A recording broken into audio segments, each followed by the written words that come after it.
Good morning, Laguna Woods. You've tuned in to Inspiration for Today, and I'm glad you did. You can see we've changed locations today.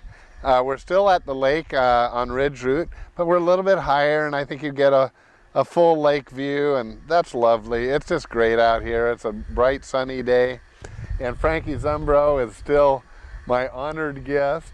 I'm learning so much from you. Thank you. And she did research. A lot of these verses we're talking about, by the way, we're on verse number 7 of the most popular. We're doing a countdown all the way to the most popular verse, which we won't get to till a week from Friday.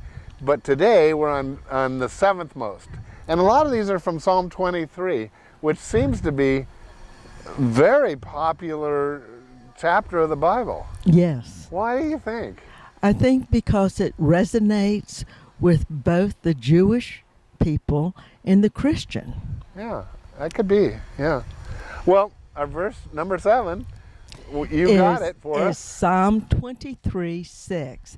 Surely your goodness and love will follow me all the days of my life, and I will dwell in the house of the Lord.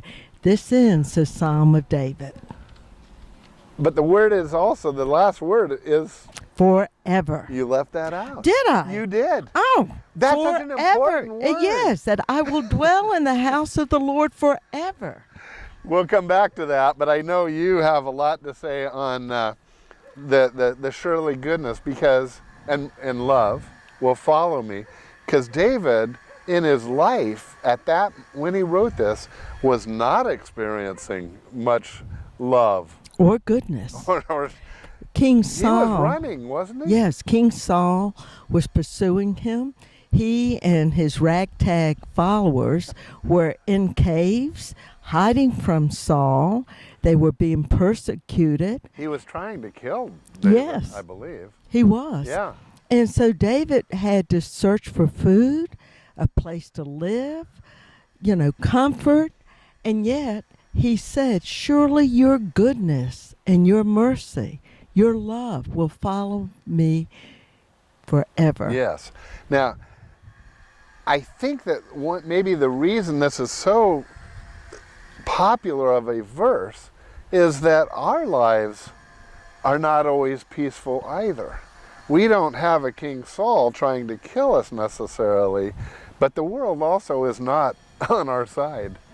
And life is full of struggle. Life can be difficult. And since this psalm is read in most funerals, people find comfort to know that even though we go through the darkest valleys, that the Lord is with us. It's an awesome verse, awesome psalm. So that I think that's probably why people want to remind themselves and read even this verse, that goodness and love will follow me. Now that goodness and love does come from the shepherd who is the Lord, and for Christians that shepherd is Jesus. Correct. Yes. And it says to us, if goodness and love follows us, a part of our life. It's a part of our lives, then what are we leaving behind? When we go into a situation, are we bringing the love, the mercy, the goodness of the Lord with us? Is that following us into the deepest, darkest valleys? That's very... What kind of emphasis, legacy are we leaving? Yeah. And those of us at Laguna Woods know that we're in the end of our days, and we are leaving a legacy. What will that entail? Yeah. Well, those are really thoughtful. So we take it as comfort, but you're also saying it's a challenge for us to show that good to others, or that goodness and love to others. Exactly. And certainly starting with our kids, I always preach, I think grandkids are in our life for a real reason. Those of us who have them, that's where we start. Right. And then on to others, of course. Well, David is saying that I have a shepherd. I have someone who's taking care of me.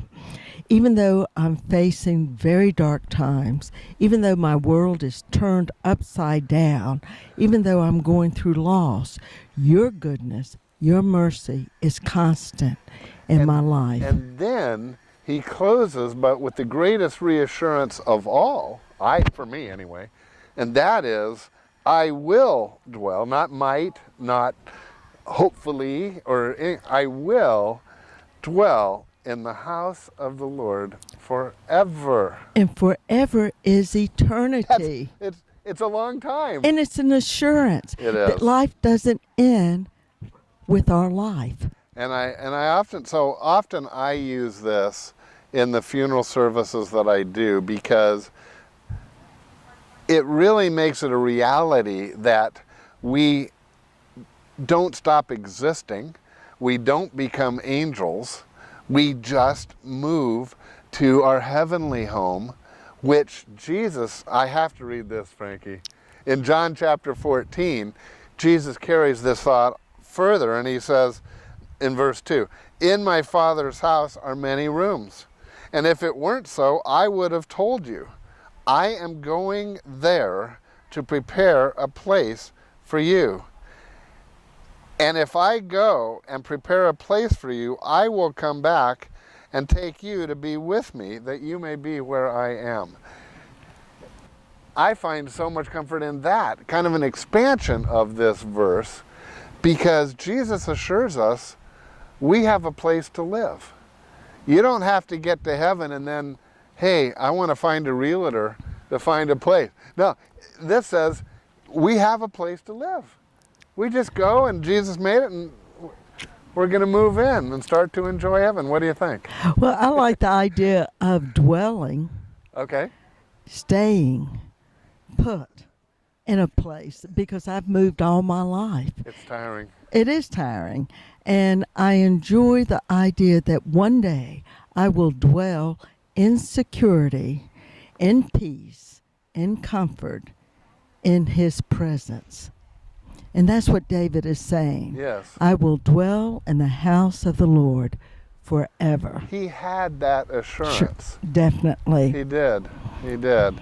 And so the New Testament, like in many areas, kind of expands the thought. It never contradicts the thoughts of the Old Testament, but it does sometimes give us more details on the thing. And I think this is one of those things. And I take great comfort also, by the way, when it says in John chapter 14, verse 3, it says, "I will come back and take you to be with me." You know, I have a lot of people ask me, and they say, well, what happens when I die? Well, according to Jesus, and on the basis of the Bible, I am convinced, he says, I come back for you. I don't think we have to go alone. He's gonna, when you die, he's gonna be there immediately and take us to our new home. It's like a father reaching down, taking our hand to cross the street. I hate going anywhere alone. Oh, really? I don't like to go eat alone particularly. Oh, I don't either. And things like that.